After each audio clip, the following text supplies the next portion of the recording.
Alléluia. Que Dieu soit loué. C'est encore une grâce de revoir vos beaux visages ce matin.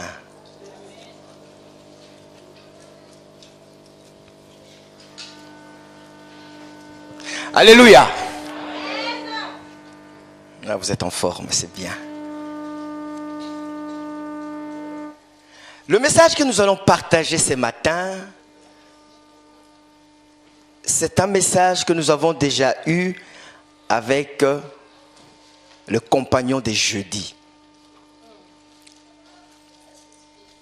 Mais les pasteurs m'ont demandé si je ne pouvais pas l'apporter un dimanche. Je sais que c'est toujours très difficile de refaire la même chose. Mais par la grâce de Dieu, je suis sûr que son message va passer. Pour bref rappel, j'aimerais tous nous dire que vous savez bien que dans l'homme, il y a deux parties. Il y a la partie spirituelle et la partie physique. Le côté physique est limité et ne peut comprendre Dieu. C'est deux choses en nous qui s'opposent.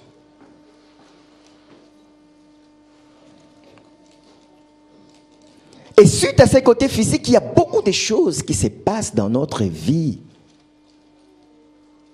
Alors, beaucoup de choses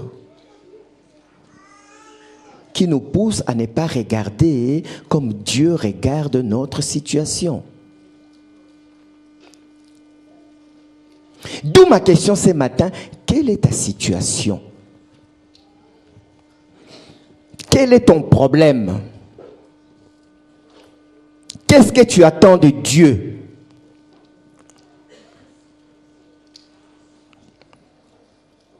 Comme nous le savons, le Seigneur, notre Dieu, doit être le centre, doit être le focus.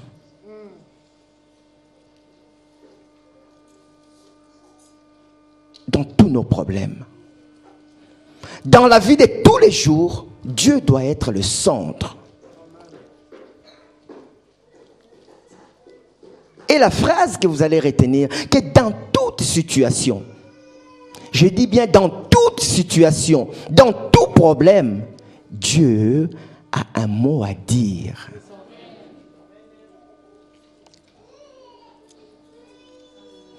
Quand nous avons des problèmes, nous avons souvent tendance à regarder les conséquences de ces problèmes et les problèmes s'amplifient. Mais ce matin, je vous rappelle encore qu'il faut regarder à Dieu. En tant que chrétien, même au milieu de la tempête, les autres vont me dire c'est facile à dire. Mais oui, je le dis parce que c'est la parole qui le dit. Nous devons demeurer calmes, déterminés. Parce que notre force, notre courage, notre inspiration nous viennent de Dieu. En guise d'introduction, je voudrais vous montrer, on va lire un texte. Mais ce n'est pas notre texte principal, c'est juste pour voir l'image. C'est dans Marc 10, 46 à 56. Marc 10, 46 à 56. Marc 1, 0, verset 46 à 56.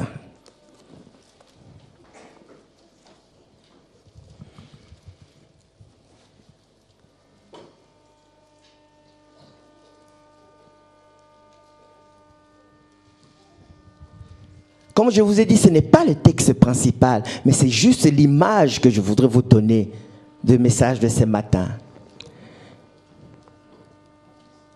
Ils arrivèrent à Jéricho, et lorsque Jésus en sortit avec ses disciples et une assez grande foule, le fils de Timée, Bartimée, mendiant, aveugle, était assis au bord du chemin.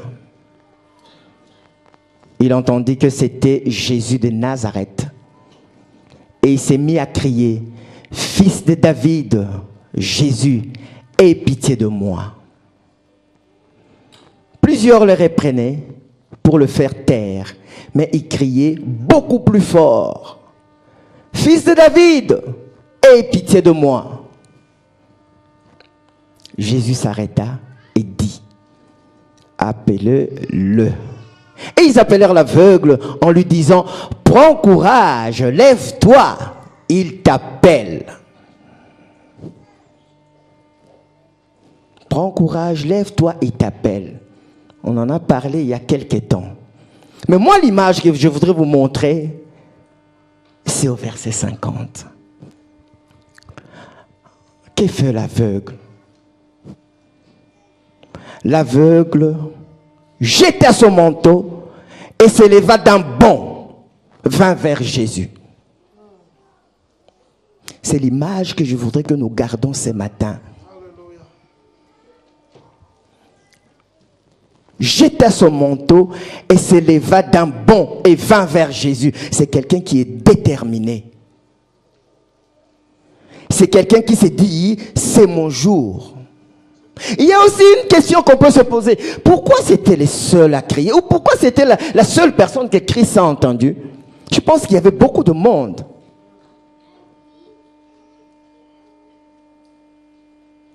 Je pense qu'il a reçu quelque chose. Et avec cette chose qu'il a reçue, il a jeté son manteau, il s'est levé d'un bond et vint vers Jésus. Il s'est dit, c'est maintenant.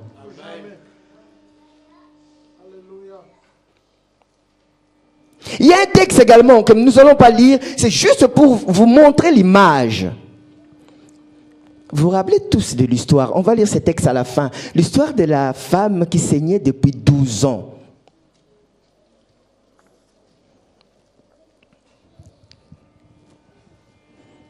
Tout le monde touchait Christ.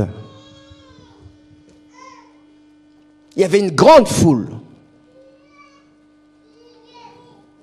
Mais quand cette femme a touché Christ, le Seigneur a demandé, qui m'a touché?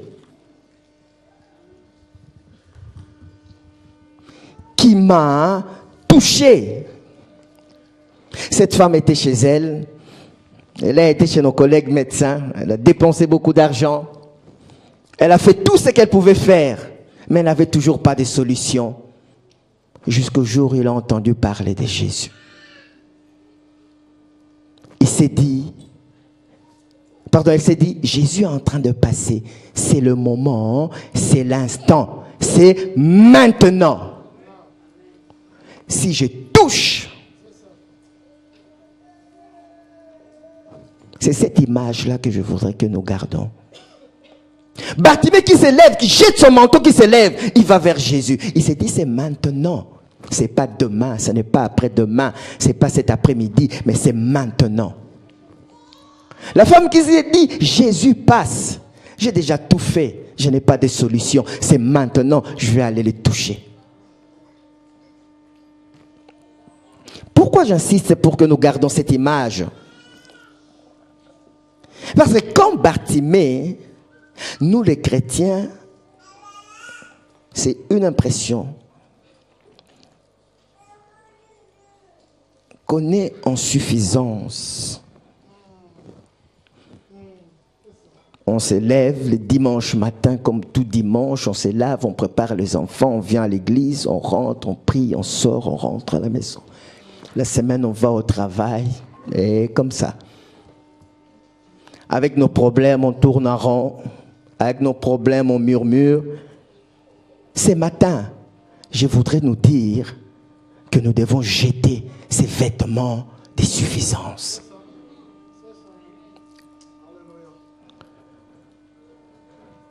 Pour suivre Jésus, nous devons jeter ces vêtements de suffisance. Ma prière est que nous devons recevoir maintenant l'instruction, maintenant la direction maintenant, la révélation maintenant. Dans le nom de Jésus. Vous savez, le Seigneur considère nos requêtes lorsque nous sommes de vrais disciples. C'est-à-dire que nous les suivons. Nous sommes des serviteurs volontaires, et nous sommes des hommes de grande perception. Et notre façon de vivre doit refléter la parole du Seigneur. Nous allons rentrer, ça c'était pour vous montrer l'image que je voulais. Nous allons rentrer dans le texte que nous avons vu jeudi. C'est un long texte. D'habitude, je lisais qu'une partie, mais je voudrais quand même recadrer l'histoire. Nous allons lire quand même le 45 versets. Excuse-moi, pasteur Patrick, je vais te matraquer aujourd'hui terriblement. Nous allons lire les 45 versets. C'est dans Jean 11. On commence verset 1 au verset 45.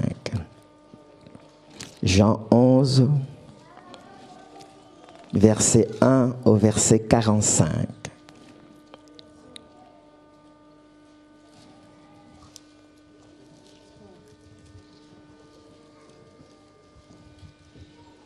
Mais moi j'ai la version Semeur. Tu préfères Semeur ou Second? Second. Second. Ouais.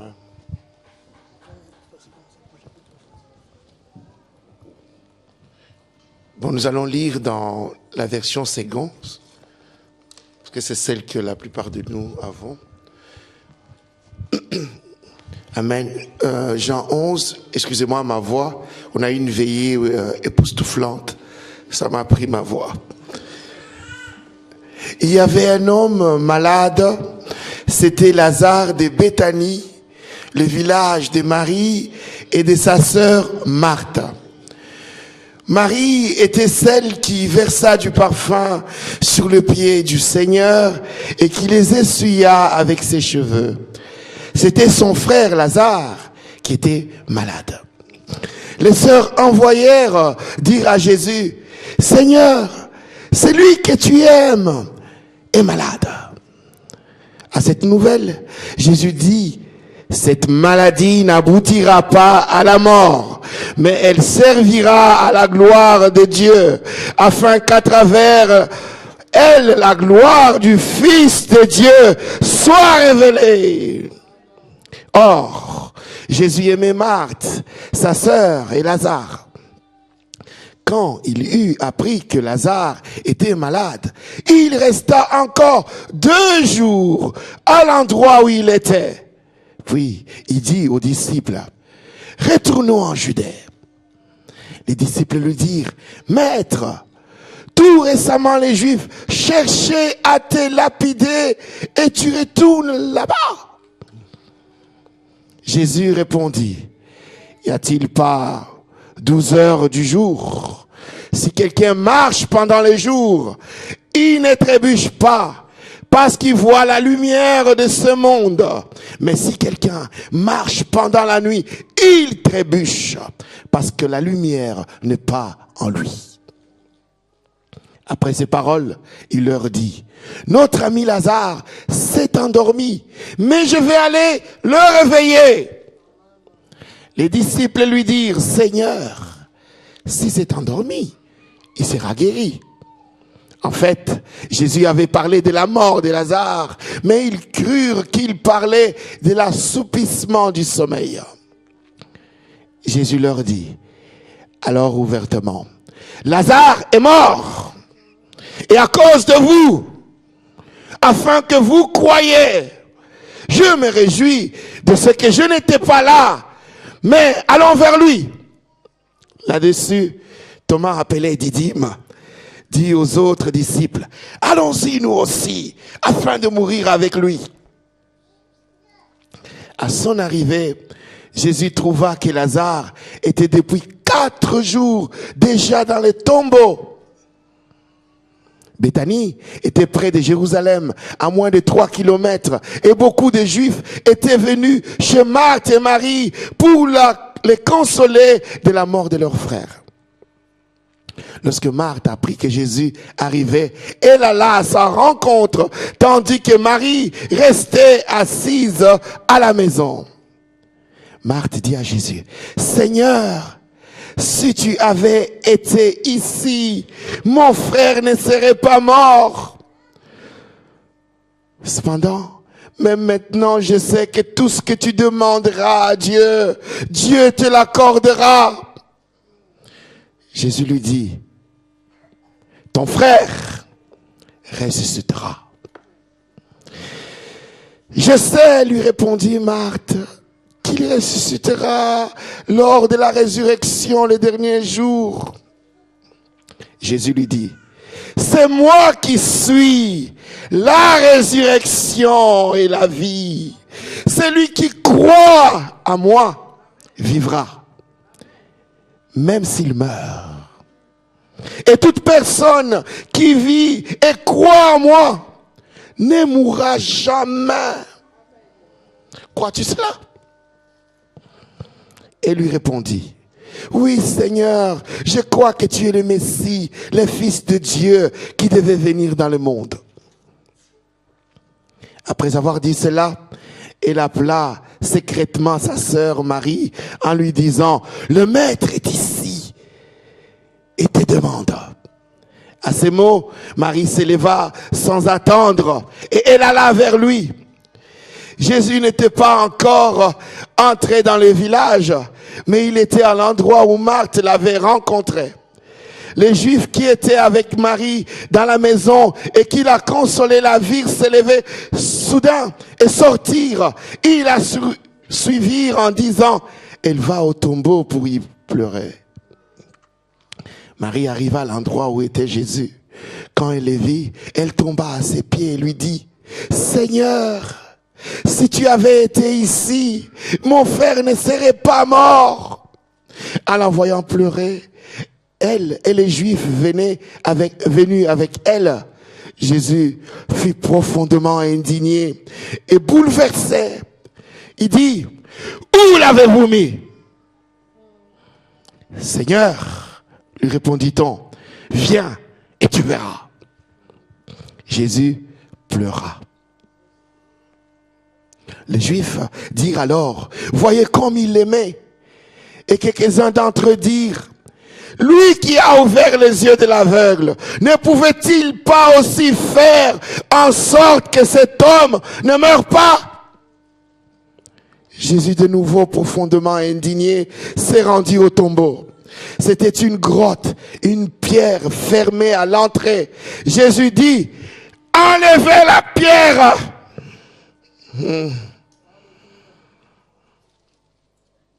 Marthe, la sœur du mort, lui dit, Seigneur, il sent déjà, car il y a 4 jours qu'il est là. Jésus lui dit, ne t'ai-je pas dit que si tu crois, tu verras la gloire de Dieu? Ils enlevèrent donc la pierre de l'endroit où le mort avait été déposé. Jésus leva alors les yeux et lui dit, Père, je te remercie de ce que tu m'as écouté. Pour ma part, je savais que tu m'écoutes toujours. Mais j'ai parlé à cause de la foule qui m'entoure, afin qu'ils croient que c'est toi qui m'as envoyé. Après avoir dit cela, il cria d'une voix forte, Lazare, sors! Et le mort sortit les pieds et les mains attachées par des bandelettes et les visages enveloppés d'un linge. Jésus leur dit, détachez-le et laissez-le s'en aller. Beaucoup de Juifs qui étaient venus auprès de Marie et qui virent ce que Jésus avait fait crurent en lui. Mais quelques-uns d'entre eux allèrent trouver les pharisiens et leur racontèrent ce que Jésus avait fait. Parole du Seigneur.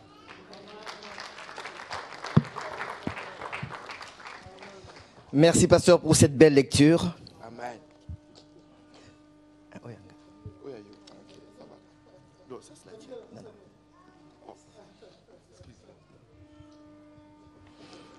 Tendre Père Céleste, nous voulons que maintenant, que toi-même tu nous parles.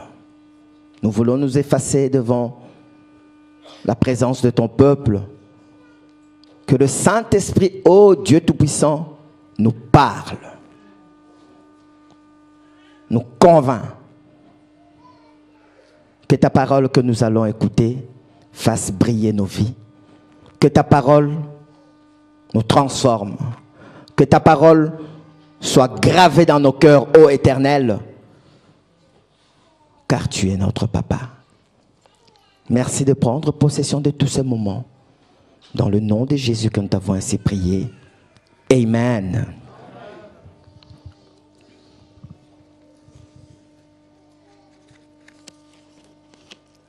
Jésus dit,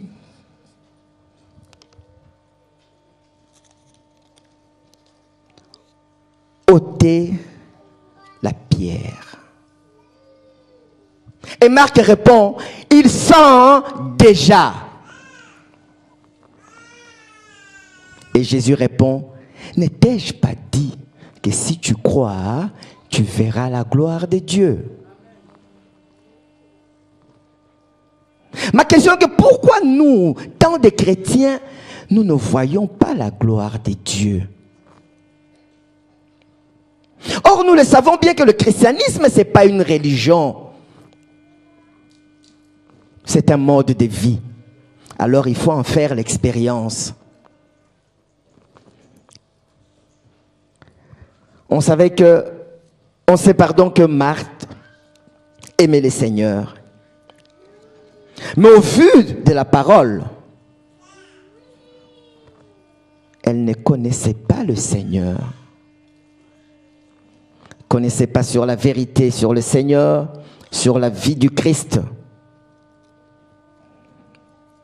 Quand on parcourt la parole, on voit que quand Jésus prêchait, les gens étaient touchés. Les gens disaient, mais jamais un homme n'a parlé comme lui. Mais quelle était la répercussion dans leur vie? Point d'interrogation. Ôtez la pierre. La réponse est, il sent déjà.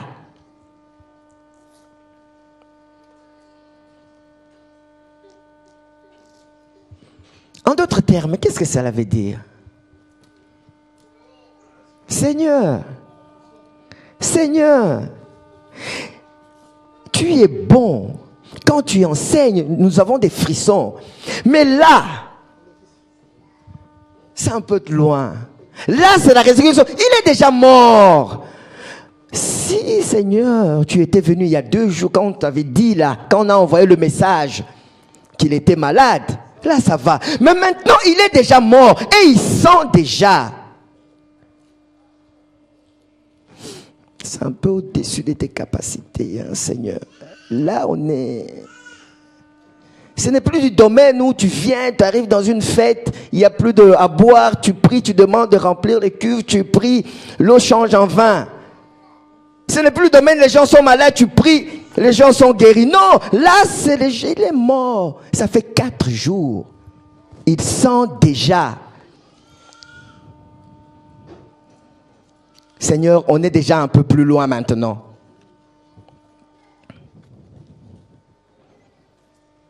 Ça, c'est nous les chrétiens. Nous aimons bien la prédication. Et la pratique de tout ça. Et la pratique de tout cela. Donc, malgré que Marthe était enseignée par Jésus, elle appelait même maître, suite à son savoir, à sa connaissance, à sa manière de parler. Mais quand Jésus dit « enlevez la pierre », Marthe répond, il sent déjà. C'est vrai, parfois, c'est facile de critiquer les gens qui nous ont précédés dans la parole.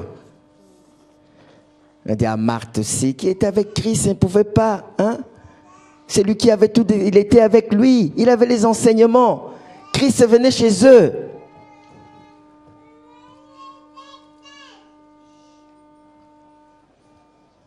Nous les chrétiens, comme on ne nous pose pas la question, ôtez la pierre. Mais nous on répond déjà, c'est trop tard. C'est trop peu. En fait, nous refusons la réalité de la parole.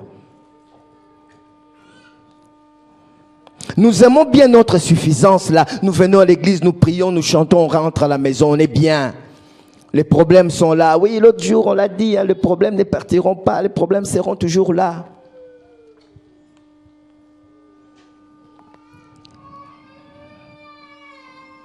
Quand on nous appelle pour prier, la personne te dit, j'ai mal à la tête, tu es là. Oh Seigneur, bénis, guéris au nom de Jésus-Christ. Très bien. Quand la personne te dit, tu sais, on a trouvé que j'ai un cancer avec des métastases. On m'a dit que cette maladie-là, les traitements ne marchent pas. Toi, chrétien, au lieu de prier, tu es là et tu l'enfonces un peu. Ça, on ne se rend pas compte. Oui, on m'a dit, parce que j'ai aussi entendu une histoire, quelqu'un aussi avait ça. Nous allons prier le Seigneur. On va voir comment le Seigneur va agir. Que la volonté de Dieu se fasse. Nous refusons la réalité de la parole. Nous devons arrêter de limiter Dieu. Le Dieu qui nous appelle sait que nous sommes limités. Il sait que nous sommes petits. Il sait jusqu'où va notre capacité. Il le sait. On dira, Marthe, arrête de dire que Lazare sent déjà. Parce que Dieu le sait. Ce matin, je voudrais te dire, Dieu connaît tes problèmes. Il connaît tes difficultés. Il connaît tes maladies. Il connaît ta situation. Mais toi, qu'est-ce que tu dois faire ce matin? Croire seulement.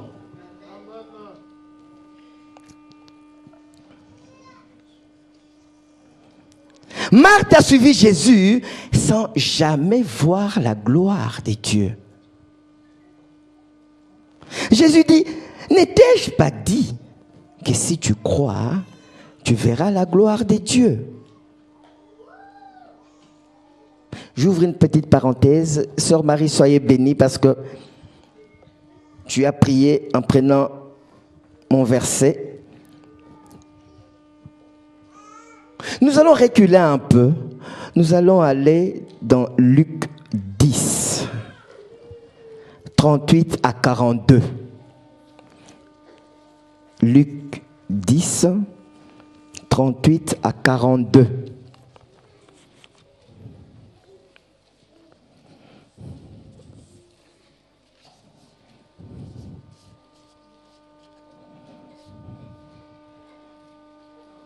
Luc 10, 38 à 42.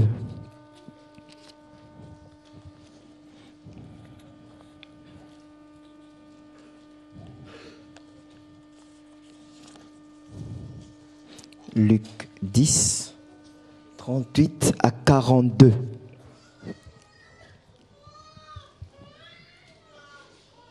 Alléluia.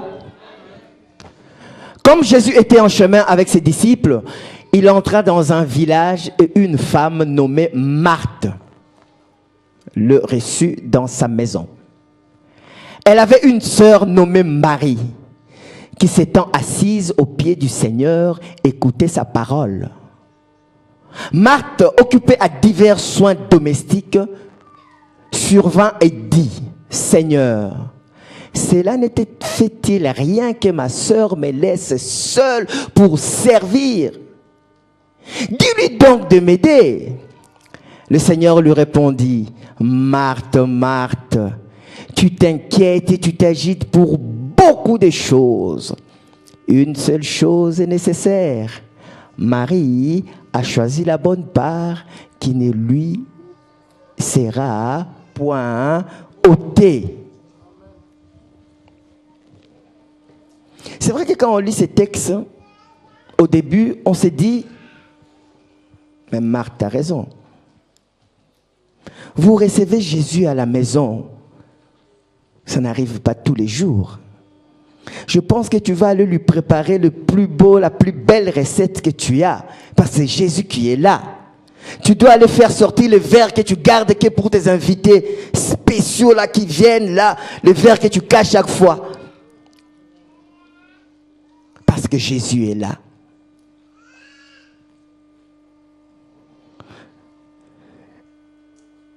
Mais au vu de l'esprit, on voit que Jésus ne la repousse pas, mais il répond à sa requête.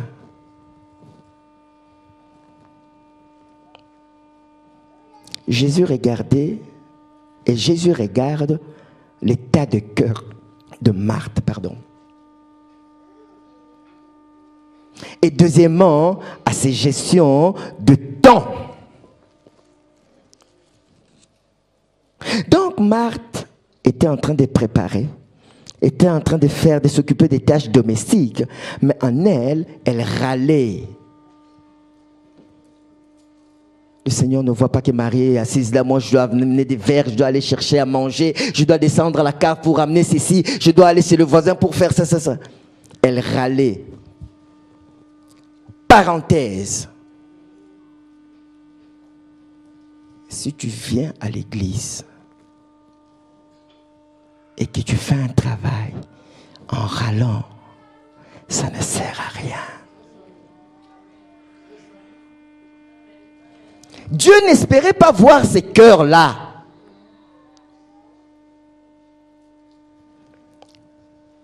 Deuxièmement, pour sa gestion de temps. C'est tout à fait normal, tu reçois quelqu'un d'important, tu prépares tout cela. Mais la gestion du timing veut que ces moments-là, c'était le temps de la nourriture spirituelle. Marie a choisi la bonne part. Et le Seigneur complète en disant, cette bonne part ne lui sera jamais ôtée. Quel est ton problème ce matin?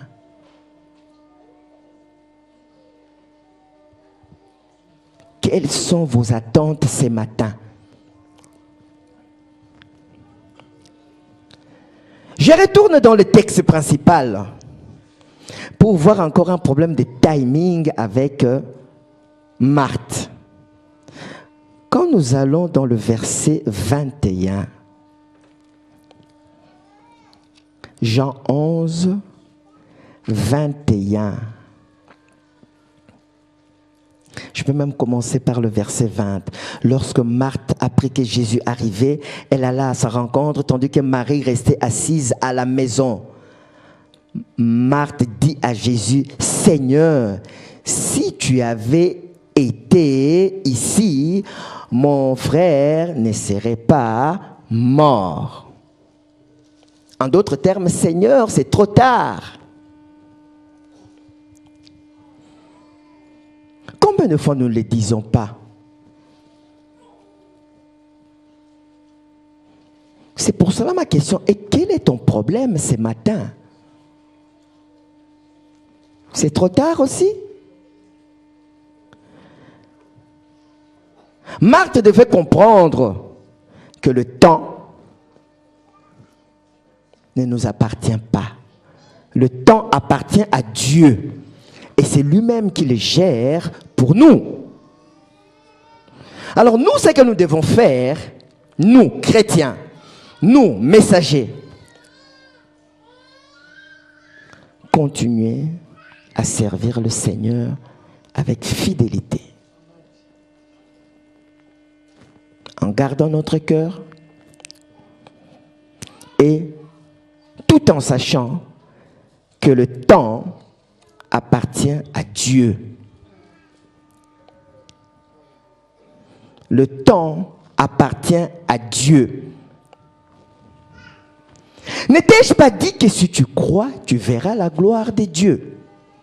Je vais faire une grande parenthèse là, parce que la gloire de Dieu nous a été enchaînée, prêchée ici par le pasteur Takas et le pasteur Patrick.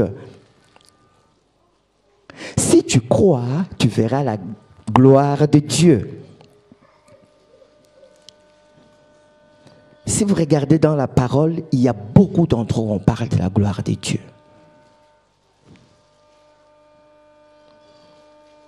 Nous n'allons pas les lire, mais vous pouvez simplement les noter. Quand vous regardez dans Exode 33, verset 18, quand Moïse demande à Dieu, « Fais-moi voir ta gloire ». Je pense qu'on a même une chanson comme ça, non? « Montre-moi ta gloire ». Qu'est-ce que le Seigneur lui montre? Sa bonté, sa compassion, sa miséricorde. La gloire de Dieu, c'est le caractère de Dieu.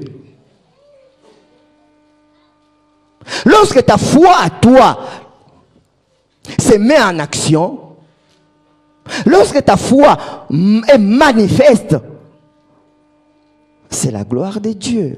Parce que Dieu a dit que regarde mon enfant qui a compris, qui a accepté ma parole et qui croit.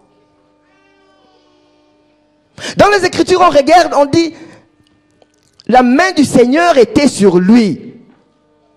On dit que la gloire de Dieu était là.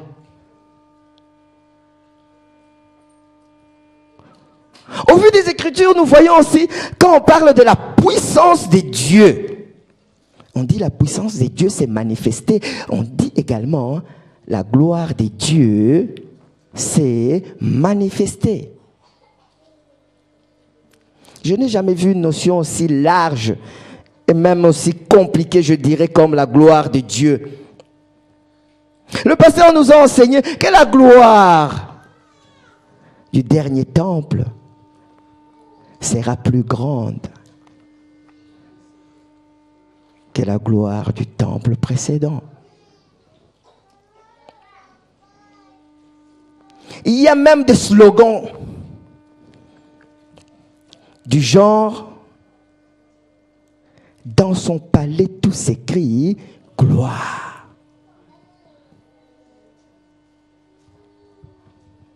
La gloire de Dieu, c'est une notion tellement vaste. La gloire de Dieu, c'est sa présence. La gloire de Dieu, c'est son caractère. La gloire de Dieu, c'est sa puissance. N'étais-je pas dit, si tu crois, tu verras ma puissance.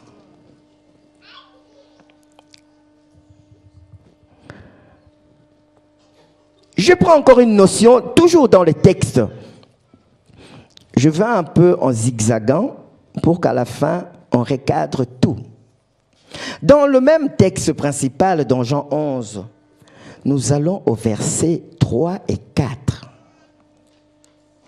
Jean 11, versets 3 et 4.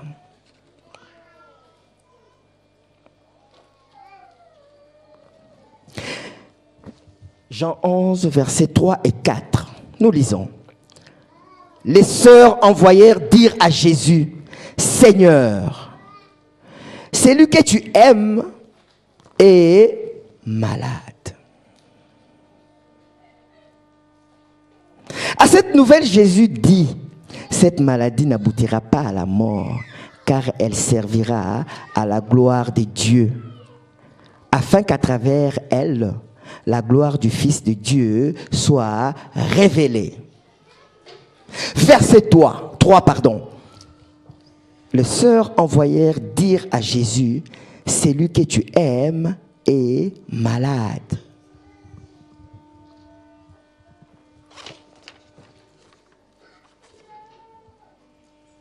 Ce verset nous dit que Jésus peut t'aimer.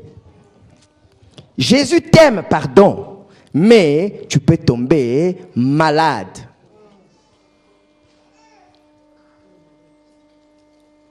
Parce que nous, les chrétiens, on est tellement, c'est quand même terrible, on est tellement fragiles. Parce que ces gens-là, de ces incirconcis-là, quand ils te voient, ils te disent, ah, toi tu pries et tu es malade. Toi tu pries et tu as échoué. Toi tu pries, tu n'as pas de travail. Toi tu pries, tu ne trouves pas de maison. Toi tu pries, tu cherches un enfant, tu ne trouves pas. Et qu'est-ce que tu fais? Tu murmures. Et puis tu traites Dieu d'aveugle. Seigneur, tu ne vois pas.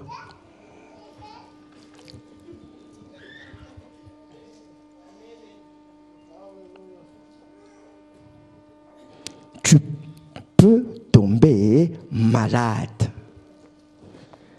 Les échecs peuvent arriver. Les problèmes arriveront. En plus, comme nous tous, nous voulons monter de niveau. Au plus tu montes de niveau, au plus il y a des problèmes. J'aime bien le commandement du Seigneur. Aimer ton Dieu et puis tu vas aimer ton prochain. Si je vous pose la question ici, qui aime le problème? Personne n'aime le problème. Je vous dis, qui aime les gens ici? Ah, nous tous, nous aimons les gens. Est-ce que vous savez que les gens ont des problèmes? Oui, donc vous aimez les problèmes.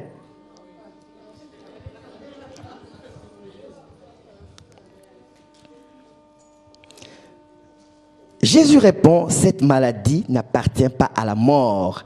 Elle est là pour la gloire de Dieu.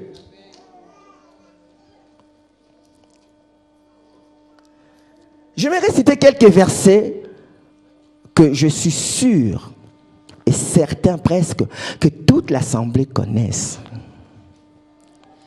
C'est les versets, je pense que c'est parmi les premiers versets qu'on nous enseigne quand nous acceptons Christ. Jean 3,16. Car Dieu a tant aimé le monde qu'il a donné son Fils unique.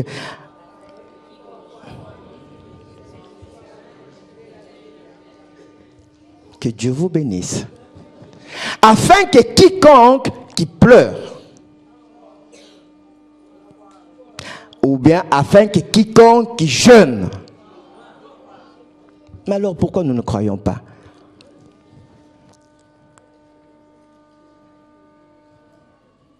Quel est le problème qui te dérange? Afin que quiconque croit, quiconque, toi, moi, l'autre, je ne sais pas, quiconque croit ne périsse point, mais qu'il ait la vie éternelle. J'ouvre encore une parenthèse. La vie éternelle, quand tu crois, tu as la vie éternelle. Donc la vie éternelle, c'est la gloire de Dieu. Encore une autre définition. Donc si tu crois, le Seigneur te fait passer de la vie des mortels à la vie éternelle. Si vous regardez bien également, dans ces passages, dans ces textes, cette phrase-là, ces versets-là est repris d'une autre manière. Quand on regarde le verset 25, ça, c'est des choses que je vous ai dites, que je l'ai eu à la veillée.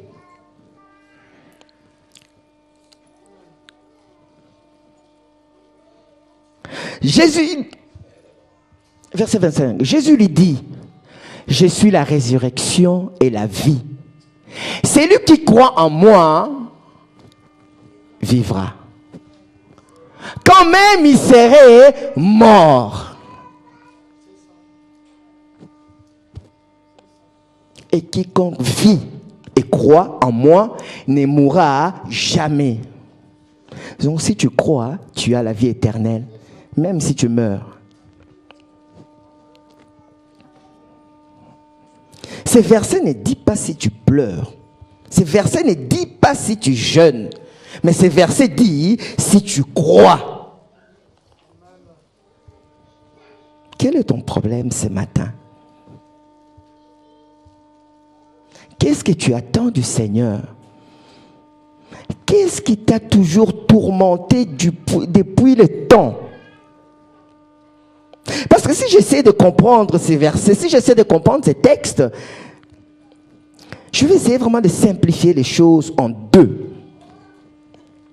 Premièrement, toi, tu crois et tu t'arrêtes là. Le reste, ce n'est pas de ton ressort. Parce que la personne qui t'a appelé, il sait, il connaît tes capacités, il connaît tes limites. Il te dit, toi, ce que tu dois faire, croire. Et le reste, tu me laisses. La bénédiction, c'est viendra de moi. Le temps, c'est moi. Dit le Seigneur. Quand tu crois, il fait de toi son fils. Quand tu crois, il va t'élever. Quand tu crois, il va te donner la vie éternelle. Quand tu crois, il y a même d'autres versets. J'arrive toujours pas à trouver ces versets. Des fleuves d'eau vive couleront. On dit même des fleuves d'eau vive couleront en ton sein. Des fleuves.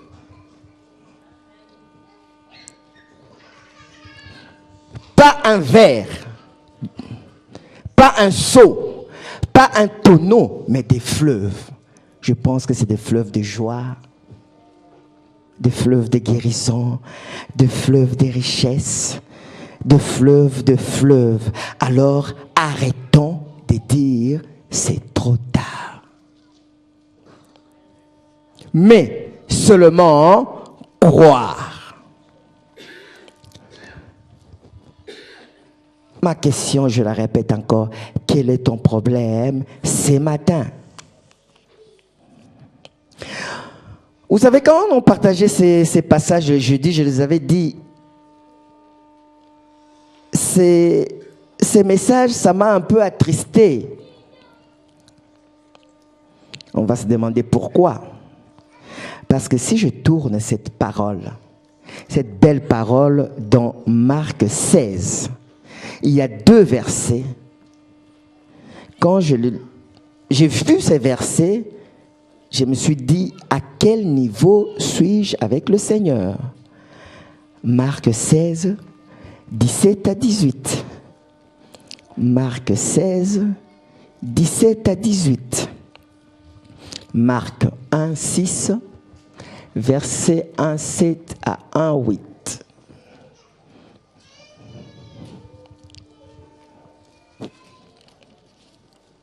Marc 16, versets 17 à 18. Est-ce que je parle à quelqu'un ce matin?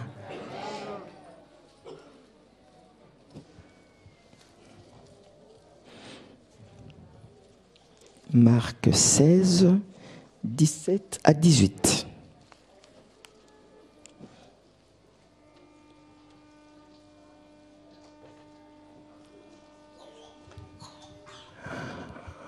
Voici les miracles qui accompagneront ceux qui auront jeûné.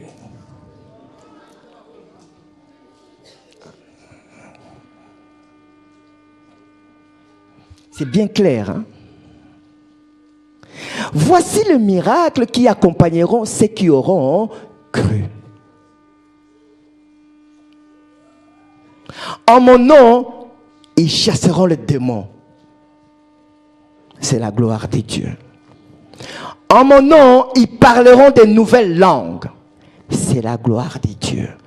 En mon nom, ils saisiront des serpents. C'est la gloire de Dieu.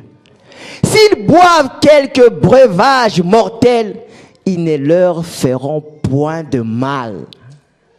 Donc même si tu vas de l'autre côté, tu ne seras pas obligé de te promener avec ta bouteille de miel, parce que le breuvage mortel ne te fera pas mal.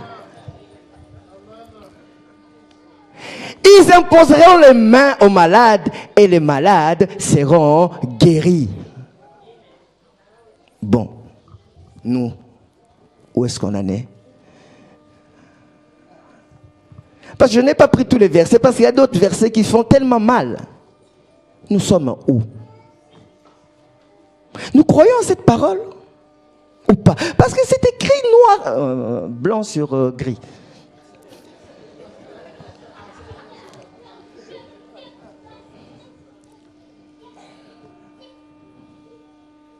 Les miracles, c'est la gloire de Dieu.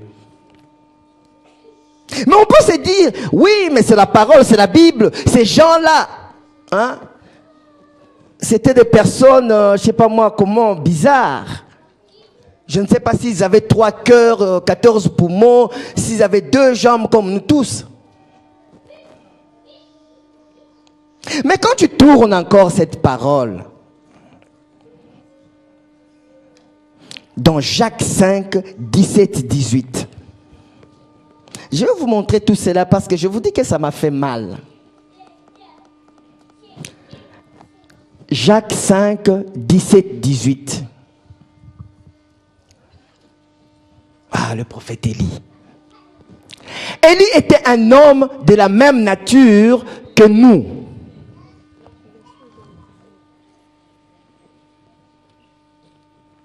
Que Dieu te bénisse, ma sœur. Élie était un homme de la même nature que nous. Nous. Le prophète Élie.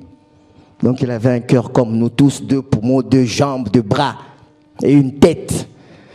Et comme nous disons toujours, et comme le pasteur Mike l'a dit, il aime aussi, je pense qu'il aimait aussi les concombres et l'ail. Il pria avec insistance pour qu'il n'ait plus point. Et il ne tomba point de pluie sur la terre pendant 3 ans et 6 mois. Puis il pria de nouveau, et le ciel donnant de la pluie, et la terre produisit son fruit. Le prophète Élie, comme nous. Nous ne pouvons pas dire qu'il était... Non, la Bible dit qu'il était de nature humaine, comme nous.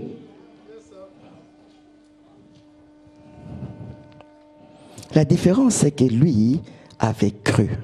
Est-ce que nous croyons? D'où je reviens à mon introduction en vous disant, il y a des choses, c'est pas demain, c'est aujourd'hui. Quand on vous dit, vous vous levez, on dit, Bartimée jeta son manteau et se leva d'un bond.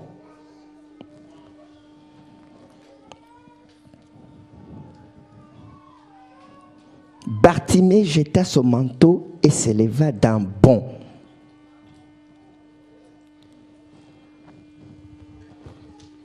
Si vous regardez bien, le centre de tout cela, je n'ai pas eu la grâce d'être là le jeudi passé. Mais j'ai été là à la veillée. À la veillée, le pasteur Patrick greffait de temps en temps le message de jeudi. Si vous vous souvenez bien, on parle toujours de la même chose. On est en train de tourner tout autour de la parole. Nous avons la parole et nous croyons à cette parole. Et le reste, c'est le Seigneur qui va le faire. Le timing ne nous appartient pas. Je vais nous lire un dernier passage pour terminer. Je me suis rendu compte que tous mes versets sont dans Marc. C'est terrible. Je vais prendre Marc 5, 21 à 43. C'est aussi quelque chose que nous connaissons bien. Je n'ai pris que des choses que nous connaissons. Hein. Si vous voyez bien, je ne vous ai même pas choqué, je n'ai même pas parlé de la dîme. Parce que je sais qu'on n'aime pas ces sujets-là. Marc 5, 21 à 43. Marc 5, 21 à 43. Marc 5, 21 à 43.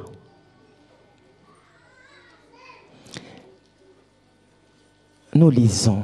Jésus dans la barque regagnant l'autre rive, où une grande foule s'assembla près de lui. Il était au bord de la mer. Alors vint un des chefs de la synagogue nommé Jairus, qui l'ayant aperçu se jeta à ses pieds et lui adressa cette instance prière. Ma petite fille est à l'extrémité. Viens, impose-lui les mains afin qu'elle soit sauvée et qu'elle vive. Jésus s'en alla avec lui et une grande foule le suivait et le pressait. Or, il y avait là une femme atteinte d'une perte de sang depuis 12 ans. Ça, c'est la femme qu'on a parlé à l'introduction. Elle avait beaucoup souffert entre les mains de plusieurs médecins. Elle avait dépensé tout ce qu'elle possédait et elle n'avait éprouvé aucun soulagement. Mais était allée plutôt en empirant. Ayant entendu parler de Jésus, elle entend parler de Jésus. Elle vint dans la foule par derrière et toucha son vêtement. Car elle disait, si je puis seulement toucher ses vêtements, je serai guérie. Au même instant, la perte de sang s'arrêta. Et elle se sentit dans son corps qu'elle était guérie de son mal. Jésus connut aussitôt en lui-même qu'une force était sortie de lui. Et se retournant au milieu de la foule, et il dit, qui a touché mes vêtements? Ses disciples lui dirent, tu vois la foule qui te presse, et tu dis, qui m'a touché? Et il regardait autour de lui pour voir celle qui avait fait cela. La femme effrayée et tremblante, sachant ce qui s'était passé en elle, vint se jeter à ses pieds et lui dit toute la vérité. Mais Jésus lui dit, ma fille, ta foi t'a sauvée. Va en paix et sois guérie de ton mal. Comme il parlait encore, survinrent chez les chefs de la synagogue des gens qui dirent, ta fille est morte, pourquoi importuner davantage le maître? Mais Jésus, sans tenir compte de ces paroles, dit au chef de la synagogue, ne crains rien, crois seulement. Je vais m'arrêter là. Ne crains rien, crois seulement.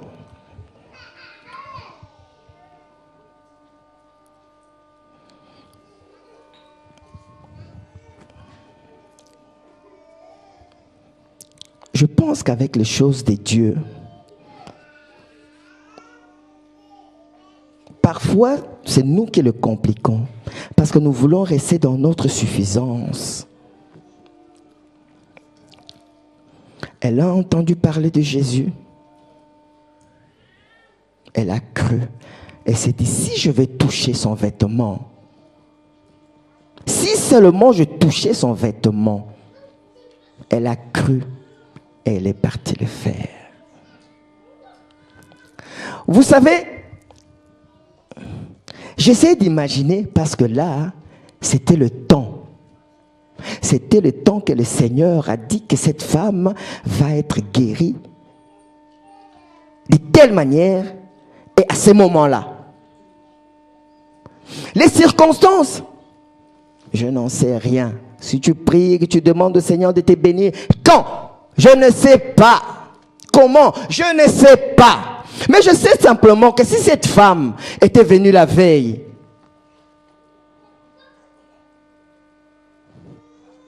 j'essaie d'imaginer la situation. Ah, comment faire pour voir Jésus? Ou le jour même, prenons le jour même. Il va se dire, bon, pour voir Jésus, il est entouré de ses apôtres. Étant, je vais essayer de négocier. André, je ne sais pas, on m'appelait Papa André ou Père André. Père André! Ah, il répond pas. Ah, Père Jacques! Père Jacques! Comment je peux faire? Écoute, moi je saigne. Ça fait 12 ans. J'ai dépensé tout ce que j'avais. Les médecins ne peuvent plus. Il n'y a pas de solution. Mais moi, je voudrais voir ton maître.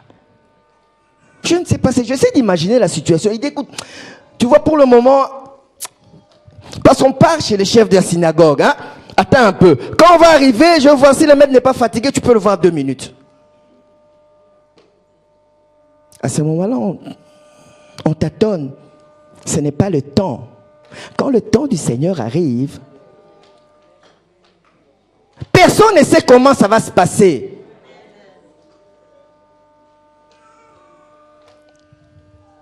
Et au même moment, le Seigneur était en train de partir avec Jairus.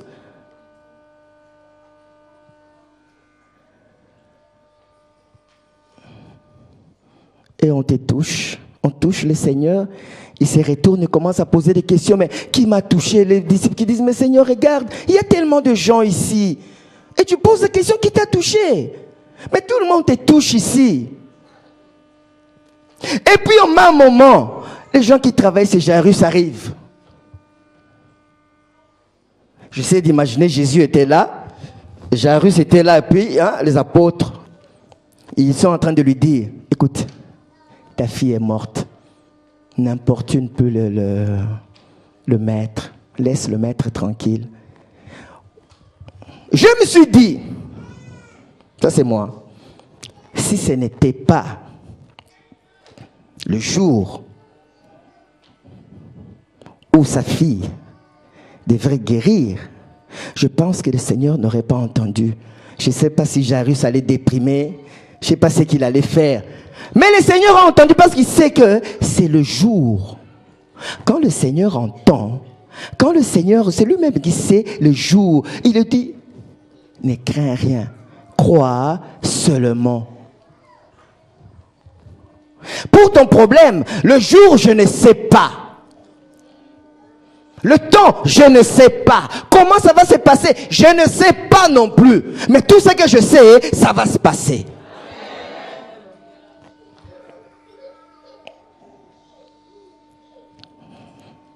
Vous savez, si on retourne dans notre verset principal, dans Jean 11, on essaie de suivre la succession. Jésus dit, ôtez la pierre. Ils sont déjà. Ne t'ai-je pas dit que si tu crois, tu verras la gloire de Dieu? Afin, il ôta la pierre. Et puis Christ pria, et puis il dit, Lazare, sors. Je suis sûr, mais ça c'est moi, hein? Ne le mettez pas là, sinon vous allez avoir des problèmes pour rien.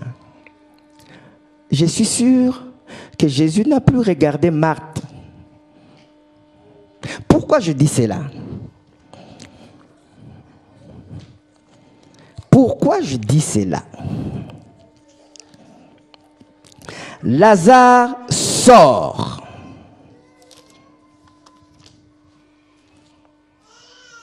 Il cria d'une voix forte, Lazare sort. Et le mort sortit.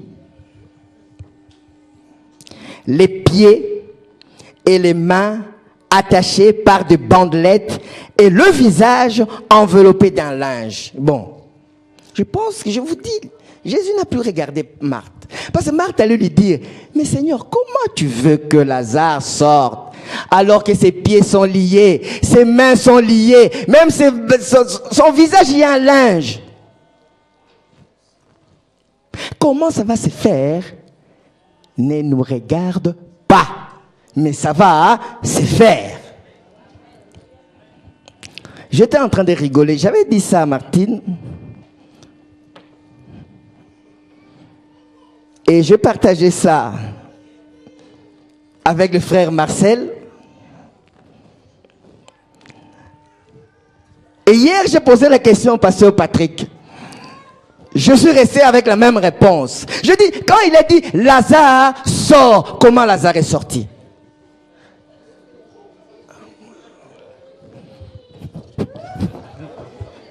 Je n'ai pas d'autre explication. Parce qu'à la fin, le Christ dit, Jésus leur dit, détachez-le et laissez-le s'en aller. Donc il ne savait pas marcher. Quel est ton problème? Ton problème, c'est comme Jairus. Ça vient d'arriver.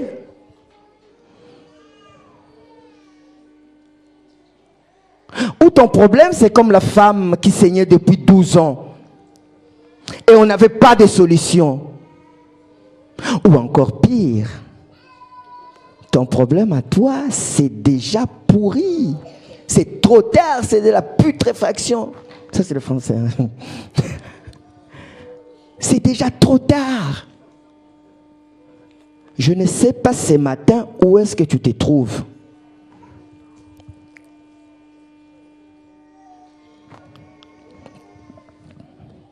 Nous allons prier ce matin. Marie, je vais te prendre encore 5 minutes. Avant de prier, je vais vous dire 3 choses. Pourquoi je commençais par dire que nous devons faire un bond comme Bartimée? Nous ne devons plus rester en suffisance. C'est fini ça. Le temps est révolu. On est là en train de tourner en rond. On n'avance plus. Essayons de mettre un peu du sérieux maintenant avec l'Éternel. Voyons un peu ce que l'Éternel va faire. Ah oui, il y a une phrase magnifique que tu disais. Attends, je vais arriver là. Notre façon de vivre doit refléter la parole. Ma prière était celle-ci. Que le Seigneur puisse bénir sa parole dans vos cœurs. Et qu'il vous donne la grâce par cette parole de vivre par cette parole dans le nom de Jésus. Ne fouillez pas les enseignements. Quand nous arrivons à l'église, venons toujours avec nos attentes. Et quand on nous parle, quand on nous prêche, cherchons, demandons au Seigneur de retirer quelque chose pour moi. Quand on a cette parole, la deuxième chose à faire, c'est de croire.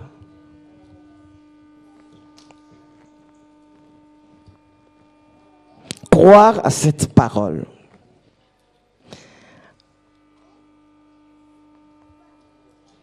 Durant les enseignements de jeudi, je me suis arrêté là. Mais à la veillée, quand on nous prêchait, il y a quelque chose qui m'est venu. Je me suis dit, pourtant c'était clair. C'est pour ça que la Bible, elle était terrible, ces livres. Hein? Au plus tu lis même le même passage, tu as des inspirations par le Saint-Esprit de manière différente. Alors que c'est le passage que nous lisons, nous relisons. Ce matin, je nous demanderai à tous de faire un pas de foi. Ce matin, on va lui confier nos problèmes. Comme j'ai dit, je ne sais pas où se situe ton problème. C'est déjà trop tard, je ne sais pas. Ça vient d'arriver, je ne sais pas.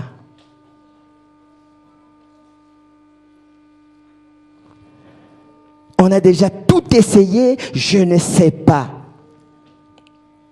Mais tout ce que je sais, si tu crois, tu vas voir la gloire de Dieu.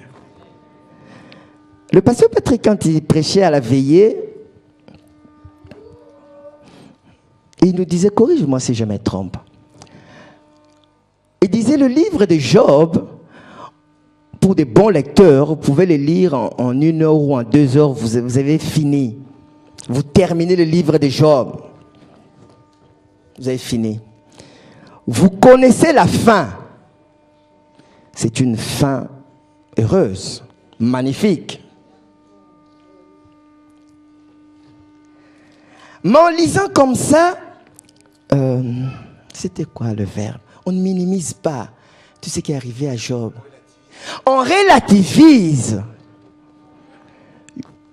Job perdait tous ses avoirs. Mais quand tu es en train de faire ta lecture, tu connais la fin. Il perdait ses avoirs petit à petit. Il perd ses enfants. Si tu t'aimais à l'époque, durant le moment même, c'est horrible.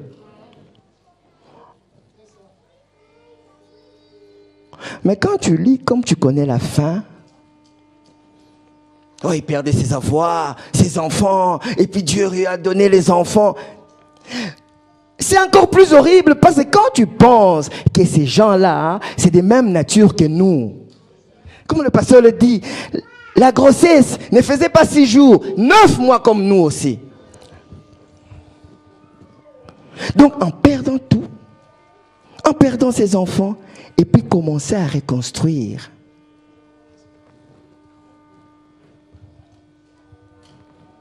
Et quand tu lis là, tu te dis, oh, c'est magnifique, parce que tu relativises tout ce qui est arrivé. Ce matin, je voudrais te dire un mot. Tout en sachant que le Seigneur a toujours un mot à dire dans ta situation. Mais moi, je te dis ceci au vu de la parole. Je ne relativise pas tes problèmes. Tes problèmes sont graves. Parce que la gravité dépend d'une personne à l'autre. Parce que moi, si je passe chez toi, tu me donnes à manger, à boire, je mange, je bois, je m'en vais. Même si tu restes parler derrière, je ne suis plus là.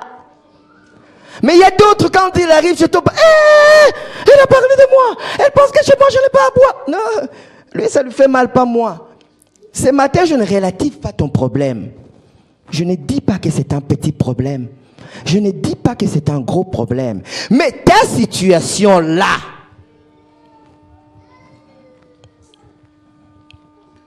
le Seigneur dit ce matin, elle n'est point à la mort. Mais elle est là pour la gloire de Dieu. Yes.